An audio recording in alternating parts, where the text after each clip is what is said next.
rapport aux camarades qui sont concernés par les procédures d'exclusion dans le Parti socialiste, je le rappelle encore une fois, que le Parti socialiste, c'est avant tout la camaraderie. Et je suis désolé de constater que, de part et d'autre, hein, en tout cas en tant que jeune acteur politique de ce parti, je suis quand même déçu qu'il n'y ait pas eu de phase de négociation, de discussion autour de l'essentiel. Surtout, et je pense que la situation, on en est arrivé là, à cause de la radicalisation de certains camarades qui sont avec Khalifa Sall. C'est des personnes qui ont cheminé ensemble pendant plus de 40 ans. Ils ont été avec Tanor Dieng plus de 35 ans, qui fréquentent Tanor Dieng.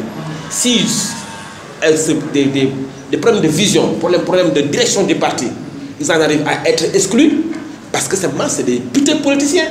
Ce ne sont pas des hommes politiques à la hauteur. Vous ne pouvez pas faire 40 ans de politique et vous faites exclure comme ça, du jour au lendemain, sur la seule base de votre mésentente avec la direction du parti, parce que quelque part il faut se remettre en question, il faut se poser des questions.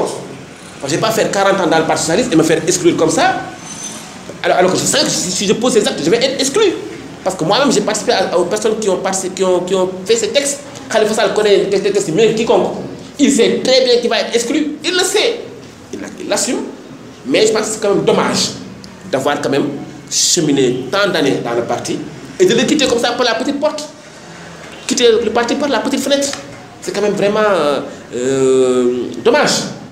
Dommage pour lui, parce que le parti va survivre à Khalifa Sall, le parti va survivre à Aïssata Sall, le parti va survivre à Ousmane Tanor Dieng, le parti va survivre à Maître Moussa Bocar Thiam demain. C'est un patrimoine national.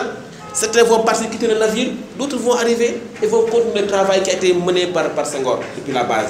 Et donc c'est la vie du parti. C'est dommage que Khalifa Sall et ses compagnies quittent comme ça le parti. C'est vraiment dommage pour eux d'abord, pour eux, parce que c'est un signe d'échec. Pour moi, c'est un échec politique grave de la part de ces acteurs politiques-là.